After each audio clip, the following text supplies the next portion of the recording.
Nu există pacient care să-mi treacă pragul și care să nu îmi spună că folosește suc de sfeclă. De obicei, într-o rețetă cu măr și cu morcov, toate stoarse și în mod obligatoriu într-o cantitate mare care să depășească 1 litru pe zi. Sincer, sunt chiar curioasă să știu de unde a plecat toată povestea cu sucul de sfeclă. Așa că dacă și voi sunteți dintre cei care folosiți sucul de sfeclă, aș vrea să-mi scrieți în comentarii de unde ați auzit prima dată de el și pentru ce îl folosiți. Până acum, pacienții mei mi-au spus că îl folosesc pentru a combate cancerul sau pentru a-și crește cantitatea de fier din sânge sau pentru a crește numărul de globule roșii. În continuare, o să vedem ce poate să facă și ce nu poate să facă de adevăratele sucul de sfeclă și dacă este într-adevăr cazul să ne străduim să îl bem. Eu am aflat prima oară despre sucul de sfeclă în contextul utilității lui pentru creșterea capacității cardiace, prin prezența oxidului nitric în cantități foarte mari. Din nou, trebuie să apelăm la puțină chimie. Sucul de sfeclă conține nitrați în cantități mari.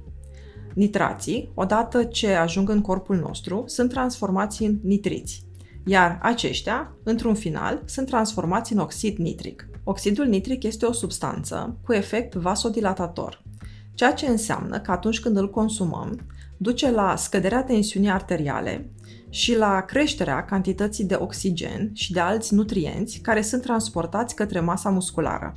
Problema cu aportul de nitrați este că, pe lângă beneficiile cardiovasculare și posibila creșterea performanței sportive, poate să vină la pachet și cu un anumit risc. Aportul de nitrați în cantități mai mari poate să ducă și la formarea unor substanțe cum ar fi nitrozoaminele sau alți compuși din categoria nitrozo, care, din păcate, pot să aibă un efect cancerigen. Prin urmare, ingestia unor cantități anormal de mari de nitrați poate să ducă la creșterea compușilor nitrozo în corpul nostru. Nu ne este foarte clar care este cantitatea de nitrați pe care putem să o mâncăm în siguranță, înainte să apară mult prea mulți compuși de genul nitrozoaminelor în timpul digestiei. Știm sigur că vrem să evităm nitrații care sunt adăugați în carne, în produsele ultraprocesate. Se pare că atunci când nitrații vin din plante, riscul de producerea unor compuși nitrozo este minim.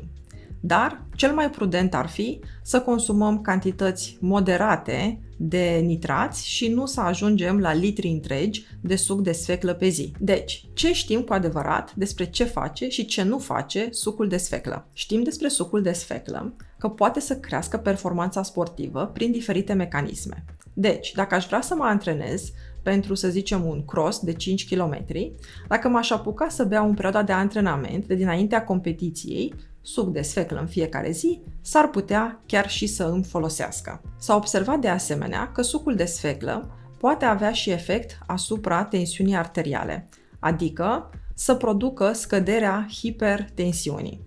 Din păcate nu avem studii de lungă durată și nu știm cât timp poate să dureze acest efect al sucului de sfeclă. Sucul de sfeclă nu este o sursă majoră de fier, așa cum mi-au spus mulți dintre pacienții mei. Prin urmare, consumul crescut de suc de sfeclă nici nu o să crească cantitatea de fier din sânge și nici nu o să crească numărul de globule roșii. Dacă vedeți că sunteți anemici, în primul rând discutați cu medicul dumneavoastră ca să înțelegeți mecanismul prin care a apărut anemia. Nu orice anemie se datorează unei lipse de fier.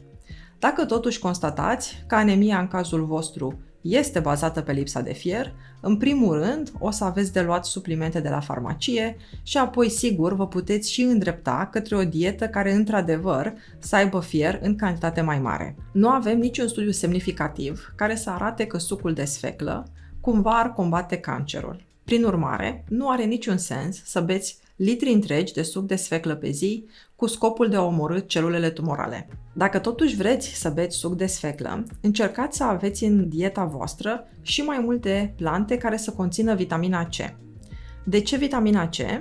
Pentru că vitamina C prezentă în alimentație Combate apariția produselor cu potențial cancerigen despre care am vorbit, și anume nitrozoamine și alți compuși nitrozo. Din nou, soluția este să adăugăm mai multe plante în alimentație și nu cumva să ne apucăm să luăm și suplimente de vitamina C în timp ce creștem litri de suc de sfeclă. Dacă vă place sfecla roșie, puteți să o mâncați și așa cum este sau să o gătiți. Nu trebuie neapărat să o stoarceți.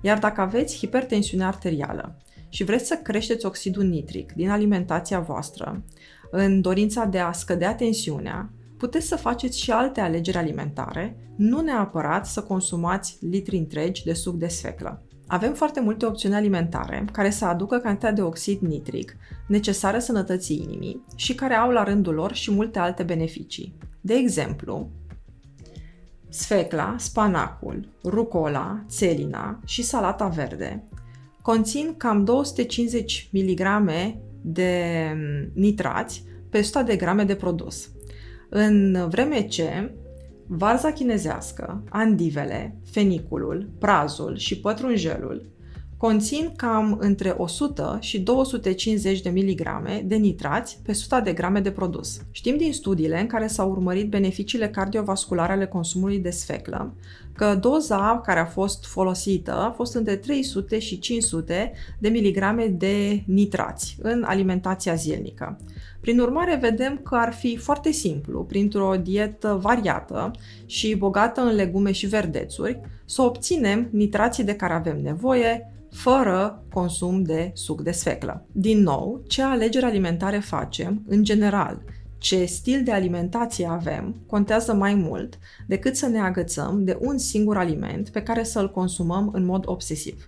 Storsul de legume și fructe este ceva ce nu vă recomand să faceți în mod general, pentru că pierdem o grămadă din cantitatea de fibre, atât din legume cât și din fructe. Dacă este un suc anume care vă place, sigur, puteți să vă stoarceți câte un pahar din când în când, dar nu avem niciun motiv pentru care să facem lucrul ăsta des și pe perioadă lungă. Dacă v-am lămurit în ceea ce privește sucul de sfeclă, dați un like acestui material și distribuiți-l și prietenilor voștri. Nu uitați să vă abonați canalului meu de YouTube și până data viitoare să aveți o zi minunată!